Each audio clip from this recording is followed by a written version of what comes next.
All right, welcome back to Financial Clarity for Doctors. I'm Corey Janoff, joined as always by Rachelle Vanderzanden. Hello. Hello.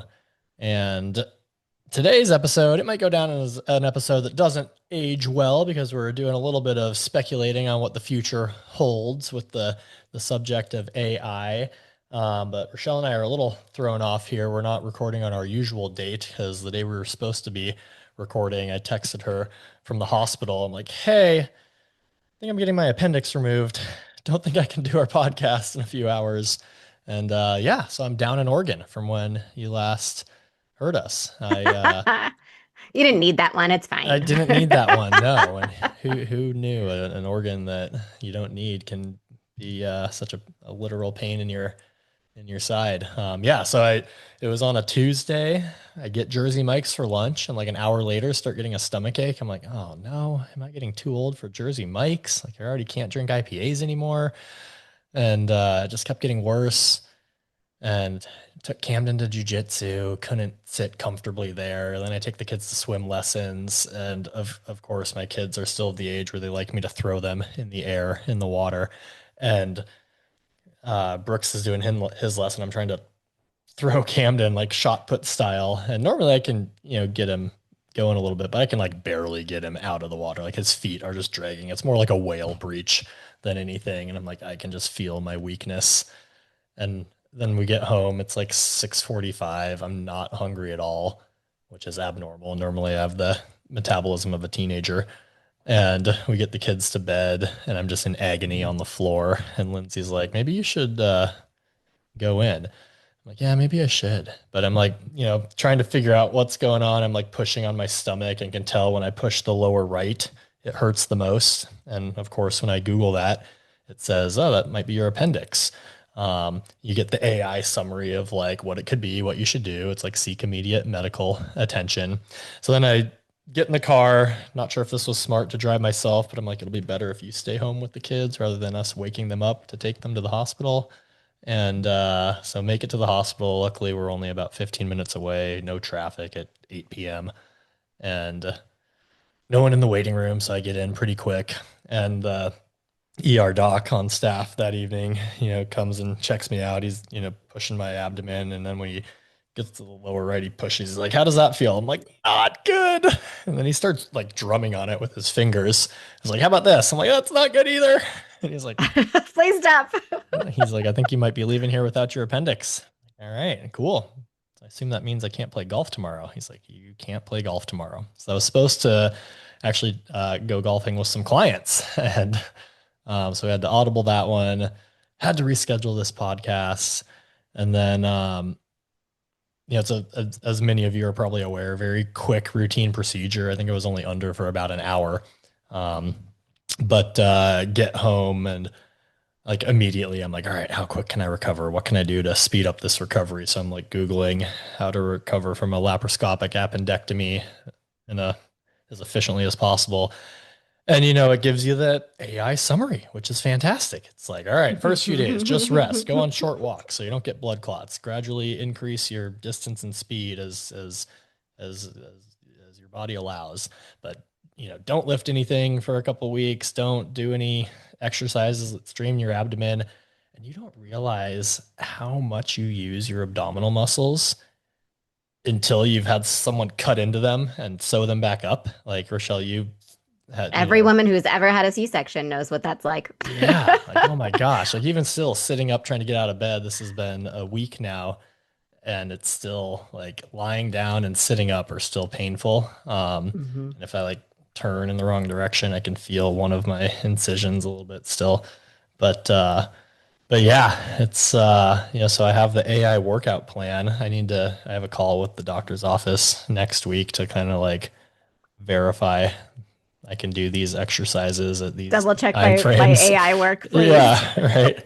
But I mean, listen to your body. Like I've played sports all my life. You kind of know, all right, if this hurts, maybe don't do that thing. Like you sprain an ankle and every time you step on it, it hurts. All right, let's maybe rest, ice compression, elevation, the RICE method. I think that's still a thing.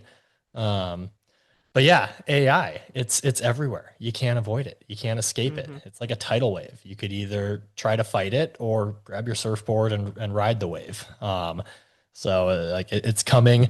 It's going to impact all of our jobs.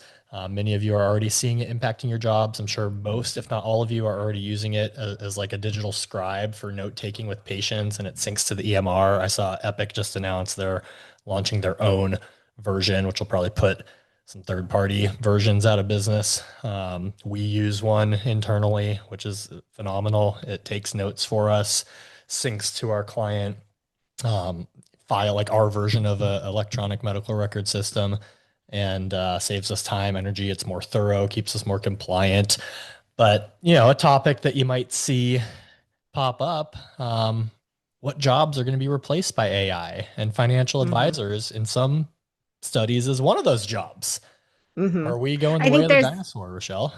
yeah, I mean, I think there's a long list of those, and you can see lots of different studies on those kinds of things, and who knows what'll really happen. And specifically today, we're going to talk about like AI and financial advice because we don't know a lot about medicine, and we probably shouldn't assume that we do.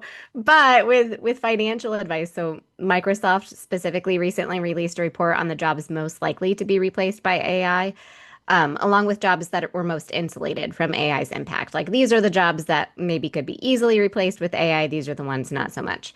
So financial advising or personal financial advice was number 30 on the list. So me, Corey, that's us. I'm not too worried. But the score for financial advisors was like 0.35, which maybe, if we're interpreting this correctly, means that 35% of our job could potentially be done by a computer or by AI tools. Just as a note, there were no doctors that were in the top 40, even like radiology and psychiatry, which maybe we've heard some speculation that AI could start to replace some of that. They weren't even in the top 40. So seems like physicians in general are a little bit better insulated from this, or at least at this point. Like obviously this technology is still new and still developing and changing and all of those kinds of things.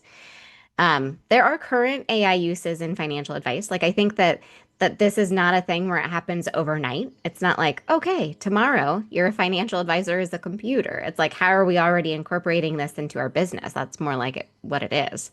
Corey mentioned a couple already, but you want to talk about some of that in a little bit more detail, Corey? Yeah, the note-taking software. I mean, every industry that needs to take notes, like you can have a software program take notes for you. And this has been around for a long time. Like I remember, I think like Dragon Dictation came out probably when I was in college. And Microsoft has a dictate like there, but it just keeps getting better and better with time. And right now, I mean, we still notice there's a few errors and like spelling stuff, and you need to correct some things occasionally. But the program we use is trained specifically for personal finance to detect, anything relating to a client's financial circumstances, and it's really good at plucking those details and summarizing things in an easy to read and understand format. You can customize the formatting that you want. They have like 20 different templates for how you want your notes to be presented to you.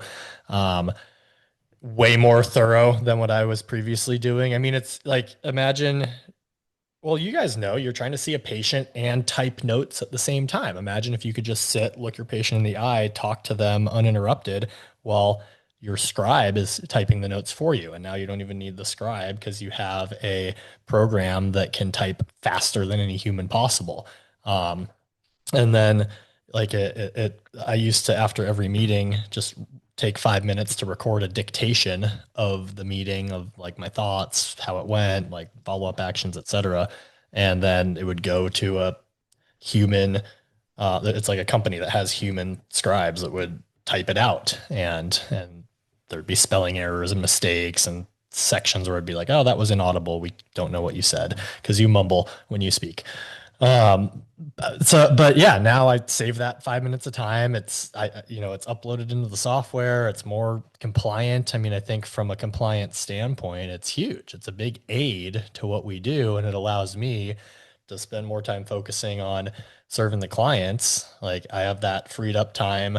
It also even like puts a draft of a summary email together for us. I have to edit it because it's not perfect.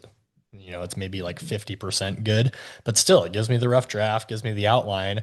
speeds up some time. So say it saves me 10 minutes per meeting, like that's hours per week that I'm saving that I can then spend with my clients, spend following up. Like client emails me a question. Hey, let me just pick up the phone and call them rather than, because I have that free time now. So it allows us to, it's not, and this is, I think, an overarching theme. There's the pessimists who think AI is going to replace our jobs.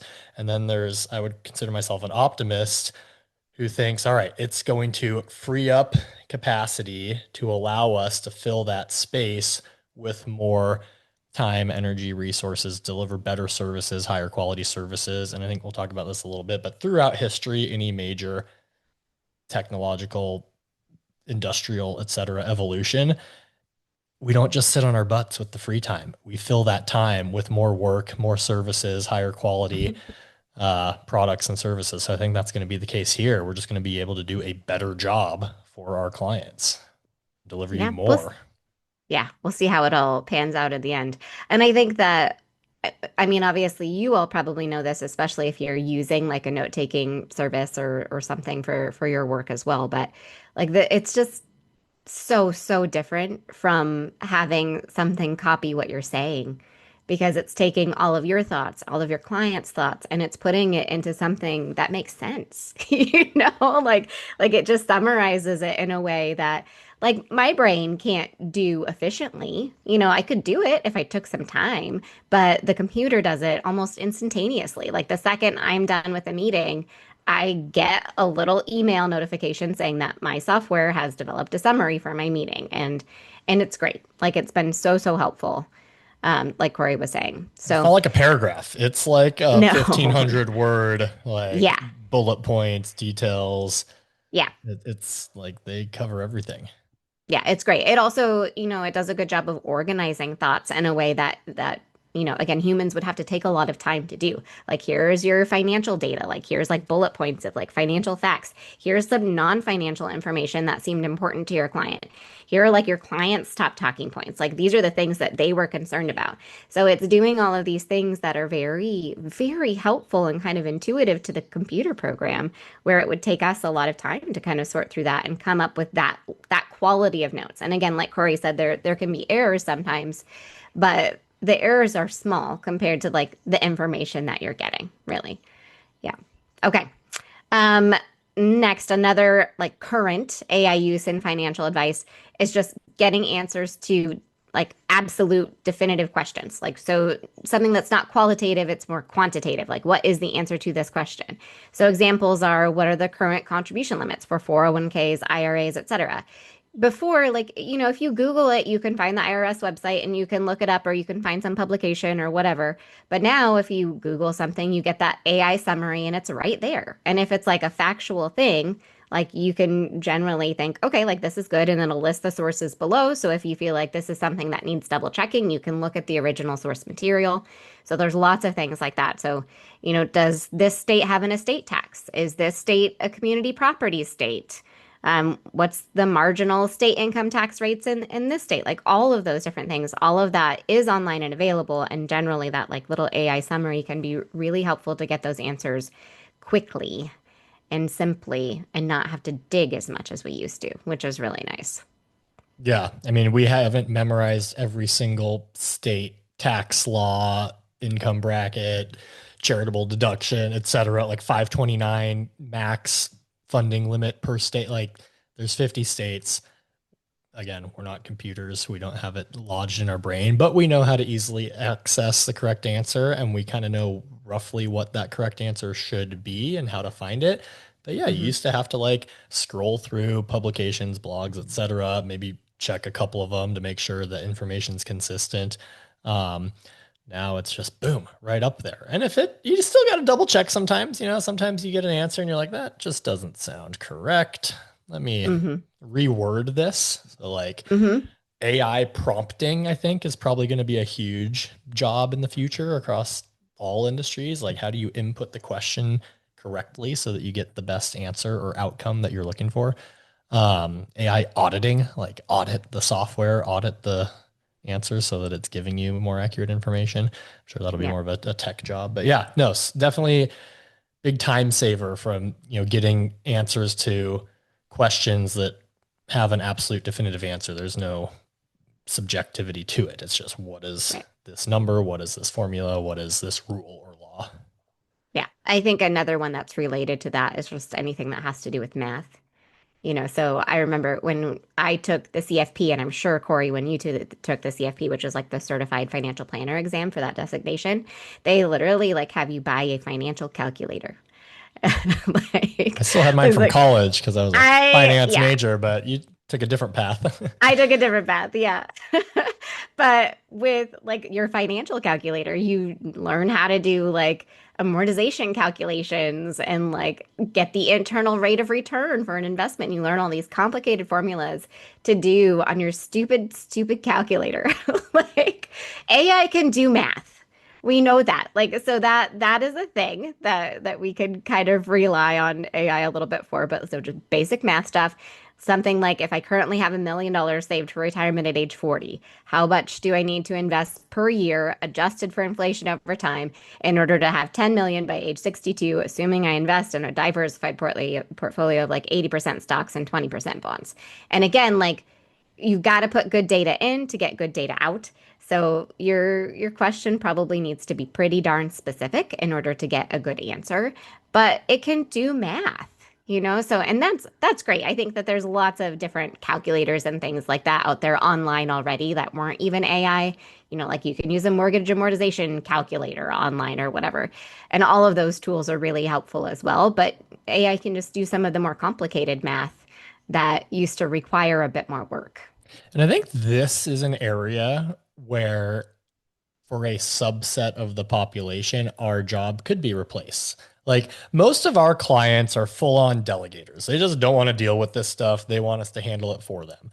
But there's, I would say, maybe the majority, well, maybe not the majority, but a good chunk of people out there don't necessarily want to outsource their finances to a financial advisor. They don't care to work with one full time. They feel somewhat competent and capable of doing things on their own, but they occasionally might need a checkup or some validation or just double check my work. Am I doing this correctly? Like that retirement question. I mean, it's pretty easy to figure out what your mortgage payment is going to be. There's plenty of mortgage payment calculators online that will tell you that. And if you wanted to pay off your mortgage in 23 years instead of 30, how much you need to pay, that's been around for a long time. But Hmm. this one, like, hey, how much do I need to save for retirement? That's a Hmm. pretty open ended question that requires a lot of inputs, thought, um, math, of course. We're talking about inflation adjusted figures, time value of money figures. And you can like just prompt into ChatGPT, Google, whatever, like, hey, if I wanted to save a static amount for the next 25 years, how much does it need to be? If I plan to increase my contributions every year for inflation, how much does that need to be? Hey, for the next decade, my salary is going to be this, and then I'm going to get promoted and make double, and then I'll be able to save this much. Like, how much do I need to save over those two chunks of time to be able to get to where I want to be at age 62? Or, hey, this is how much I'm spending currently. Adjust that for inflation. How much money am I going to need at age 62 to be able to sustain this today's lifestyle and tomorrow's dollars? Like, you can basically get to all of that pretty quickly and efficiently. And for someone who all they wanted a financial advisor for was to give them a retirement projection and tell them how much they need to save to get to where they want to be, well, boom, we don't have that job anymore.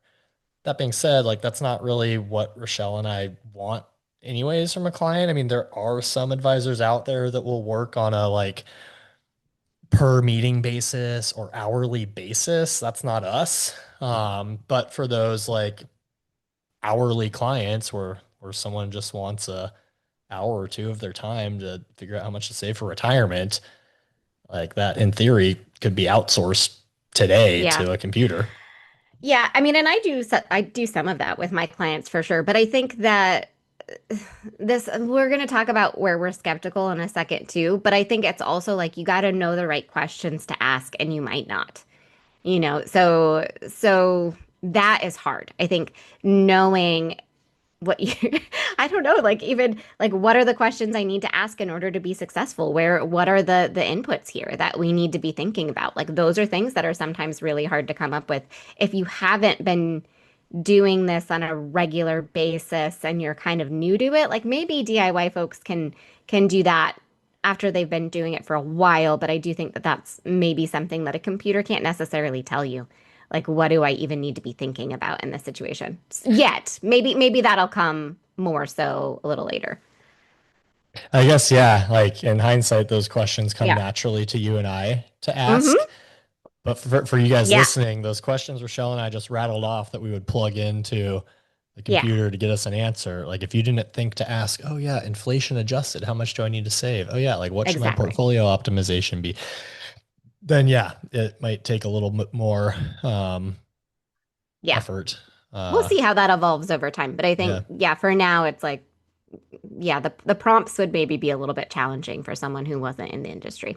Yeah. I guess I'm thinking of the person who is interested in finance, reads the blogs, listens to this Writes the podcast. I mean, blogs. if you're listening to us speaking right now, you Yeah. have a greater than average interest in personal finance because the people out there that have no interest in personal finance aren't listening to this podcast. So you guys are already leaps and bounds ahead of the majority of America or the world for that matter.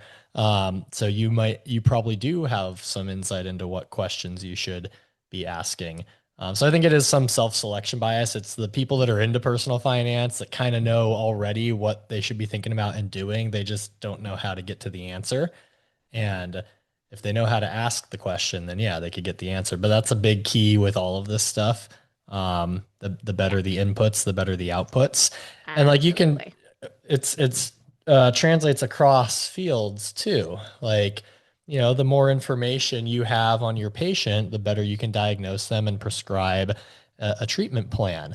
Like if I just came in and said, "Hey, I've got a stomach ache. What do I need to do? And what do I need? And how do you cure me?" It's like, well, that doesn't really help us. A stomach ache could be a lot of things. So they got to really drill down, feel around, do the CT scan, confirm that taking my appendix out is the right move. Not just, oh, here, take a stool softener and go to the bathroom and you'll be good. Like, which actually happened to a friend of a friend. They're like, they sent him home and then his appendix ruptured. So, Ugh, terrible. yeah, not good. Yeah. Um, so, yeah, the better the inputs, the better the outputs. Yeah.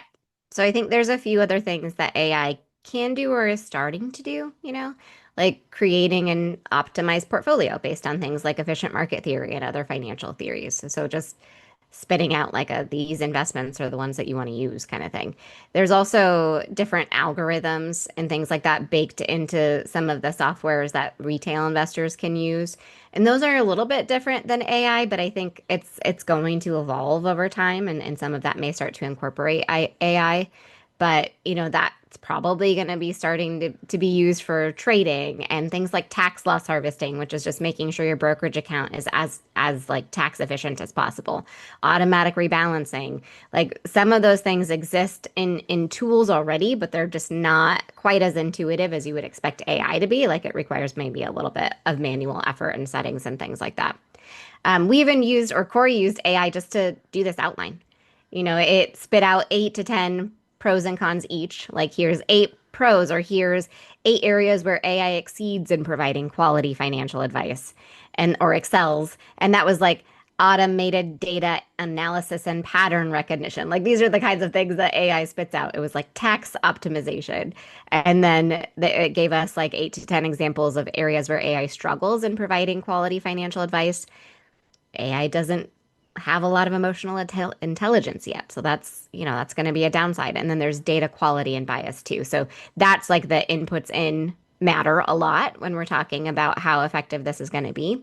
So if your data isn't great going in, or if there's bias in your data, which there is almost always bias in data, like you come to the table with your own biases of what you think is important and what you don't think is important.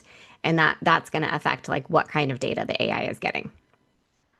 And yeah, I guess the outputs too, huh? yeah, There's the some, the outputs, it's yeah, really good about giving you an optimal output based yeah, on the inputs you give it. So if yeah, you're a robot and you want to optimize your life, um, then AI is great at telling you how to do that. This is how many minutes you need of sleep every night. This is what your morning routine should be. Here's exactly how many ounces of coffee you should have and how Ooh. long you should meditate for and how many sit-ups you should do and blah blah blah. And then there's not enough hours in the day to do all the things. Exactly. So, but and then this is where like I think I have definitely evolved as a financial planner over time because when you first go through your training, you do the CFP coursework, blah blah blah, all the training teaches you about what's the optimal answer to the question. What's the optimal financial plan? Efficient market theory. What's the optimal portfolio for the returns based on this risk profile? How do we optimize things? The problem is humans aren't optimized machines. We're humans. We have feelings, we have emotions. We want to do things that maybe aren't optimal for our life because they make us happy in the moment. So trying to create a reasonable strategy or plan that a client is comfortable following, I think is better than the optimal plan because odds are you're not sticking with the optimal plan because you're Hmm. going to deviate. Like you're going to take a rest day. You're not going to work out every single day. You're going to go eat ice cream. Even though ice cream is not healthy for you, but spending that time with your kids eating ice cream provides some hard to quantify value in your life. Yeah, So, I mean, no one should probably drink ever, but people still drink a but little it's bit. a Not everyone. social lubricant, and like alcohol's been around for thousands of years and played a major role in our society. And I think there are probably some, even if there's adverse health consequences, there might be some There for sure are. positive social consequences that come out of it that potentially enhance our longevity rather than hurting it. I don't I know. don't think you're right. I So I I would did. I would I know, I know, argue I know. that, well, I mean, there's been studies out there that say like people who maintain strong social relationships, it's almost I like don't know that you need alcohol for that, though. I you think don't that's the need, millennial in us. I I think that's agree. our millennial background. I agree that you don't need it. That Okay, now being we're arguing said, about alcohol. that being said, it has throughout history for longer than you and I have been around helped facilitate some of those social Yes. interactions. Like I, if you said, "Hey, do you want to go to a dry wedding?" It's like, not really, I feel like the but they're Gen becoming Zers more would be like, popular. "Ugh, that's amazing." Yeah, they're like, I think it's a generational All thing. It's right. so okay. I don't know why we're talking about alcohol right now, but I did Yeah. read a study the other day that said like millennials are like the drunkest generation ever. And I think it tracks so hard. Yeah. Like, Makes sense. Although I also hear we're but drinking a lot less now, and it's the well, no, no, like Gen that's like Xers who are, and the well, it's like the Gen Z folks are not drinking at all, or Gen Alpha or whatever. No, I think it's the Gen Z folks are like yeah. bringing the average way, way down. Well, I think anecdotally, millennials like Are starting to Lindsay hardly ever try drinks anymore. I don't drink nearly as much as I used to. I mean, I was never a big growing drinker, up. even in college. Like, Yeah. haven't done a keg stand in 20 years. But Oh my God. I can say that um, I've never done a cake stand, but gosh, you're missing out. I know. So, Wasn't a but frat yeah, boy. some of the friendships that have been forged over keg stands are still standing today. So they're and if alcohol didn't, like, what were we gonna do? A Dr. Pepper keg stand? Like I mean, maybe you'll have to ask the Gen Z what they're bonding some over. Topo Like Chico that's, sparkling water keg stands, yeah. playing Yeah. flip cup with Spindrift. I Okay. mean, yeah. Anyways, Not the alcoholic kind. I love that there's they alcoholic do Topo make the Chico spiked and there's Spindrift. alcoholic Spindrift. Yeah. Okay, so here are some areas where we're skeptical about AI in financial advice. Like, because obviously it's not going to do everything great from the very beginning. There's a reason that the Microsoft study or whatever said 35%, not 100% of our jobs could be replaced by AI. But, answering any sort of subjective questions, not like, this is the answer, ABC, whatever. Like, should I prioritize saving for my kid's future wedding or setting money aside to support my aging parents? Like, how does the AI know? Like we should try that. We should like type that in and see what happens. But again, it's not going to have a good answer for you because it doesn't have enough information about you. It doesn't know anything about that. I think anything requiring emotion, AI is just not there yet. Or at least as far as I know, like preference of college savings over retirement. Like that's an emotional decision that people have to make for themselves to a certain extent. And where we can help is by providing you a lot of the information that you need in order to decide that and talking it through with people. I think a lot of our meetings are spent just talking through different scenarios. Like, this is what this looks like. This is what this looks like. Like, where are your priorities? Okay, this is what we think in terms of those priorities, and here are some other resources you could potentially use for college savings, but maybe we don't have other resources for retirement. So there's lots of different things that we can help people walk through that are really very emotional decisions to a certain extent. I think giving to charity is another one. Like, that's AI can't tell you how much you should give to charity. That is an absolutely personal decision. And we can't tell you that necessarily either. But I think we are very good at walking through those kinds of things with clients. And where AI can help is like, okay, like, what's the most tax efficient strategy for giving to charity if we've decided that we're going to do that? So there are ways that AI can help, but not necessarily like, it's not going to necessarily provide the support that you need to make well-informed, thoughtful decisions.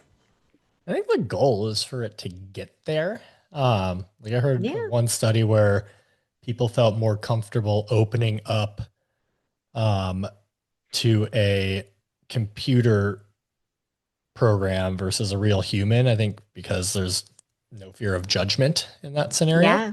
Um, Or maybe they're just going to be listening to us all the time. yeah, I And don't, then we don't even have to tell them. They'll just already know. yeah. I mean, I do think there is a goal for some of these AI companies to develop like AI therapists, AI buddies, counselors, like have like full on emotional relationships with these computer programs, which sounds so weird to me. So creepy. But like, like if you could talk through your problems with a sympathetic, empathetic program that has endless amounts of time, I mean, who knows? Hmm. Maybe that'll help suicide prevention hotlines. I don't know. But Yeah. so side tangent, I just Googled to get an AI summary for benefits of alcohol for social well-being. And it says moderate That's alcohol kind of a consumption. leading question, though. Like, that's Well, okay, well, just here, I'll read you the first paragraph. okay. Fine, Moderate fine, fine. alcohol consumption can provide social benefits such as improved social bonding, enhanced emotional experiences, a greater sense of community engagement, and increased social support. Studies suggest these effects may stem from the way alcohol influences emotions and inhibitions in social contexts, potentially leading to more relaxed social interactions and larger social networks, though these effects are temporary and not a substitute for genuine connection. So you don't want to only have friendships that center around alcohol. That being said, alcohol can help develop some friendships that may have otherwise not have been forged. So, anyways, we're getting That's really sidetracked left funny. and right here today. Let's see. We already talked Okay. about how the outputs are only as good as the inputs. So, Yep. For sure. there's so many variables in financial planning. Yep. Um, like income, future income expectations, debts, PSLF eligibility for those of you with student loans. Are you buying into a practice? Kids' expenses, workplace retirement, IRAs, taxable accounts, real estate, home renovations, taxes, inflation, investment assumptions, changing portfolio risk over time, changing spending over time, disability and life insurance, long-term care expenses. Do we even need to cover insurance for it, et cetera, et cetera, et cetera. Um, so again, we've got some fancy schmancy software where you can literally plug in all of these things and it'll give you detailed outputs and tell you what you need to do to achieve all these goals. And then you can like slide the toggles left and right to But adjust even the those numbers. outputs are only as good as the inputs. Yeah. Like, I was messing around with some of that software the other day, and a client had like entered in their accounts that were separate from us. Like, they were external holdings basically, and like a lot of the data had come through incorrectly for the tax side of it.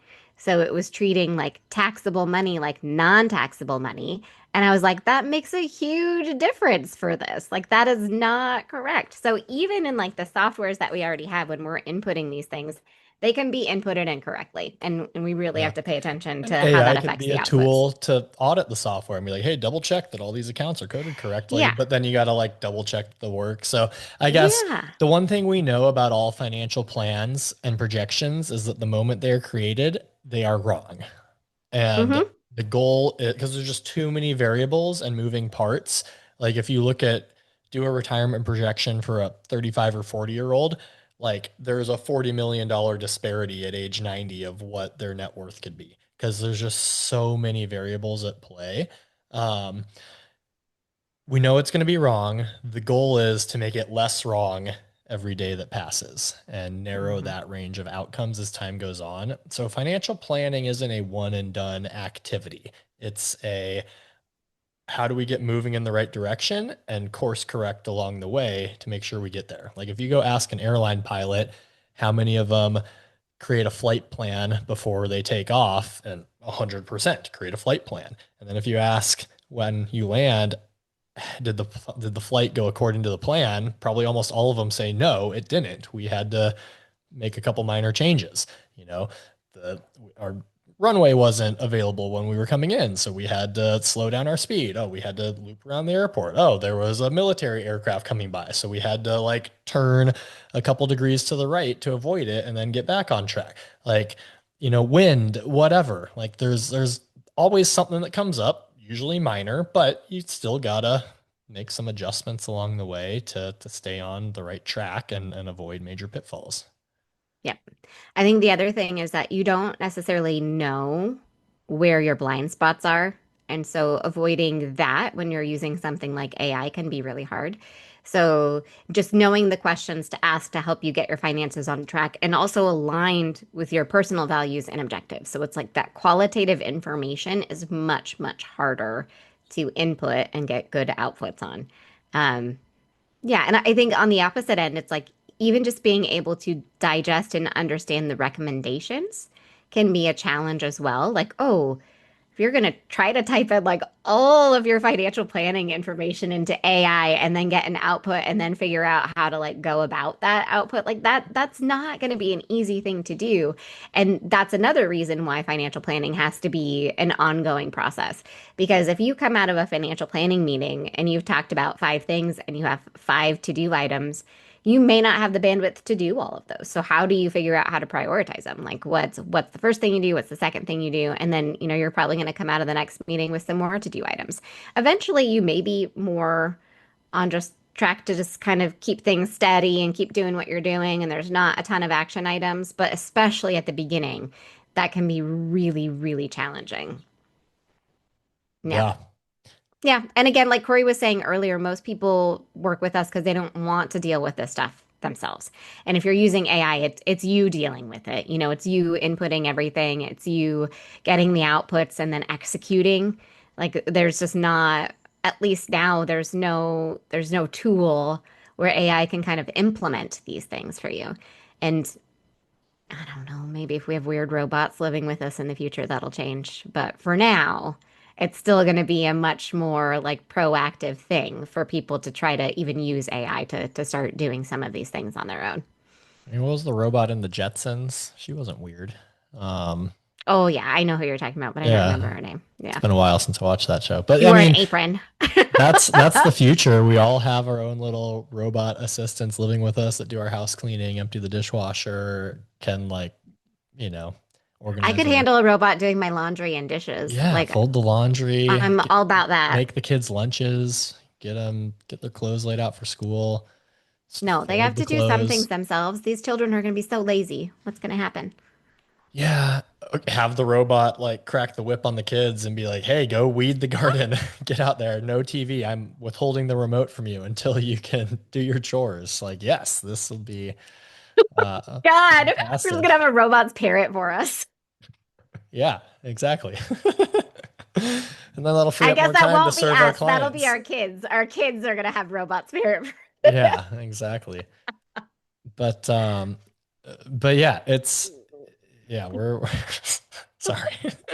Um, so yeah, like knowing what to do and holding yourself accountable. Yeah. I'm personally bad at doing that in a lot of cases. Like you need the accountability buddy. Like I'm good at doing stuff for my clients because I know I need to if I want them to remain Yeah. my clients and keep And just paying for me. someone else in general, I feel Yeah. like things are easier to do, whether it's like work or personal life. Sometimes you're just better at doing things for other people. Like I know if someone's having a hard time and they need a meal cooked for them, cool, I can do that. I can plan a meal. I can bring it to them. And then I get home and I'm like, should we just like have cereal for dinner? Like, maybe that's an extreme example. Like daily in our house, 4 p.m. What are we doing for dinner? I don't know. Uh-huh. Takeout again. Oh What do we have in no. here? I could whip up a rice bowl. Like yesterday, we are like, yeah, we got some tofu in the fridge. I guess we could make like some tofu salads. Yeah, I it love was. that. Yeah, it Yeah, turned out pretty good. But there's a good. lot of frozen pizza and mac and cheese that our children end Yeah, up eating in our house. I know. We do. We have like frozen Impossible burgers, which they're probably terrible for us. They're probably bad. Like, everyone, like, all the You look research at the says ingredient list and it's long. it's so long. That is like the definition of an ultra processed food. Like, that is what it is. I'm really curious to see like how long term this. Okay, anyway, moving on. But I guess back to the accountability thing, like here's an area where, so we just shared stories of we're bad at holding ourselves accountable, but we're good at if we have to do something for someone else, we don't want to disappoint that someone else. So we'll follow Yeah, for through on sure. it. Like it's going to be a lot easier to tell your robot financial advisor to F off than it is to tell Rochelle and I, like, no, I don't want to do this thing right now. So I think there is something to that. Like we do act as an accountability partner for our clients. Like we'll tell you to do something and you don't, I've literally had clients tell me like, oh, I was dreading this meeting because we didn't do our homework and I didn't want to Oh, for disappoint sure. you. Yep. And like, hey, like I'm not disappointed. Like, let's just try to do it next time. Hmm. And like there's that you want to please other people unless you're just a evil human and Yeah. wired differently. Like Yeah. we want other people to like us and be happy with us. And if we say we're going to do something for someone else, like we want to execute and follow through. So Hmm. like there's this like business term CPE, conceive, plan, execute. So like you develop a plan, follow it through to the finish line. And I think that's where, working with us, obviously we're biased, but we can Hmm. help in a lot of cases with all three of those things. In some cases, we can do the collaborative conceiving and planning, and then it's just on you to execute. And we're the ones holding you accountable. And you don't want to Yeah. disappoint us. So Yep. I think like I said, I'm an optimist. I think AI is going to create more jobs than it destroys. Short term, it might be bumpy. Like there's already plenty of stories of entry level positions just not, you know, being available for recent college grads because, like, all right, I don't need you to analyze this data and plug it into a spreadsheet. I can have AI do it in a matter of seconds. So Hmm. your job is now useless or non-existent. But um, Yep. I think it's going to create, like I said, it's going to accelerate the pace of business because we're going to be able to do so much more, so much faster.